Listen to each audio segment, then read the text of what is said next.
Hi guys, this is Natasha, aka Natty Willie, and welcome to another episode of Natty's Book Corner.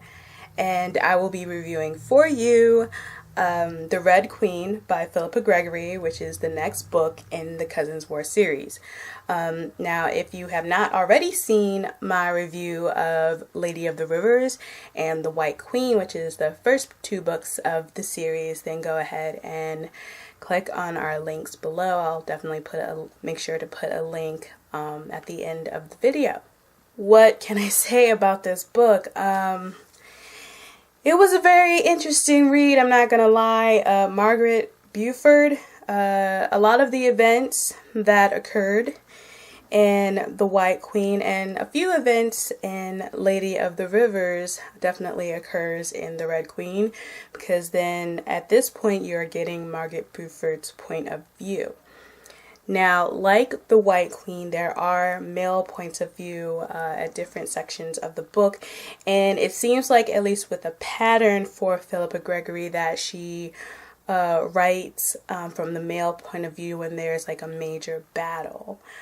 There were definitely a major battle that Henry Stafford, which was Margaret Beaufort's second husband, was a part of, and also Henry, her son, Henry VII, Henry Tudor. And this book was very frustrating and very redundant at times. Margaret Beaufort, God bless her, but she was very arrogant. I felt like she was immature throughout several parts of the book, and I don't blame her for some parts of it, because the part at the beginning of the book, she was very young and she was just jealous. She was a jealous woman, and I really wanted to root for her. I really wanted to root and understand her point of view a little bit better. But by the end of the book, I did not care. In fact, I was rooting against her. But unfortunately, history is against me on this. And we start out with Margaret Beaufort, very young at 12. Actually, a few years before that, because she wants to become a nun. But she doesn't get her wish. She gets married to Edward Tudor, who dies in battle. Then she gets tossed around to Henry Stafford, who also, something happens to him. And then she gets married to Lord Thomas Stanley, and that's who she's married to by the end of the book. And her journey was very different from Elizabeth Woodville, who became the Queen of England during a section of the Cousin War where we actually had some peace for a little while. And Margaret's relationship with her mother wasn't very close, and her father wasn't really in the picture, and you find out why later. Margaret's relationship with her first husband wasn't very close at all. In fact, they were barely strangers. She was still a child, and he was like in his early to mid-20s, and he has a brother named Jasper, who if you've seen the television series, definitely plays a role later on.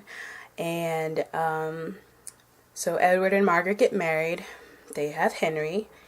Edward dies, and then Jasper and Margaret get a little close. Not too close, but a little bit. And then she gets married off to Henry Stafford. Now, out of the entire book, I didn't even really like Margaret that much. I liked Henry Stafford, her second husband, because he just had more sense out of anyone in the novel, other than the characters that were already featured previously in The White Queen, like the York family pretty much, other than, of course, George and Richard. Like, I'm not even going to get into that. And she was a very religious woman. I admire it, and then I'm frustrated at it at the same time, because while she was praying and she was only focused on one thing, and I felt like she could have lived her life a lot better and with a lot more love in her life if she had just let go of some of her ambitions and her political maneuverings. I felt like she could have been happy with her second husband, but she decided not to because of his political stance in the Cousins War series.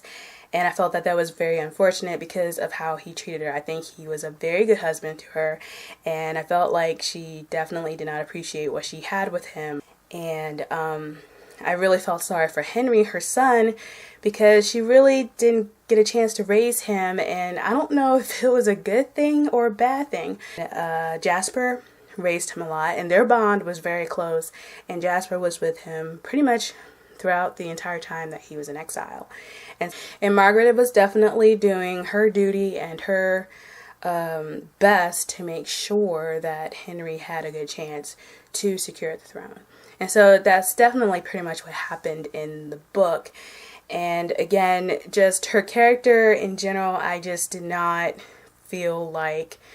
I wanted to hope that maybe she would change and maybe she would just open herself up a little bit more.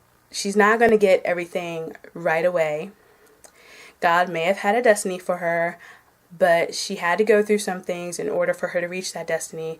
And she may have realized it, but at the same time, she felt like she was owed this because she felt like she was special. And several times throughout the novel, she was like, oh, well, why is she getting the attention? Why can't I get the attention?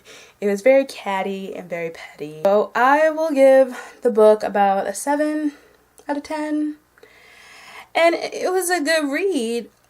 And I could have given it higher if maybe I had liked the character a little bit more. But yeah.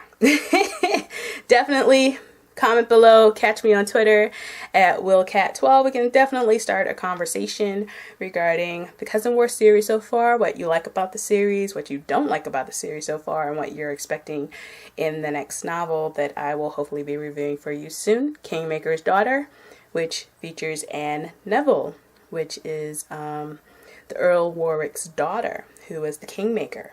That should be interesting. Talk to you later, guys. Bye. Bye.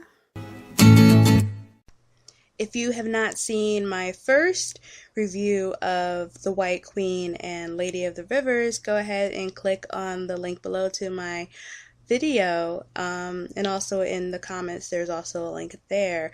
Definitely check us out. You can definitely follow me at WillCat12. That's WILLCAT 12. Thanks.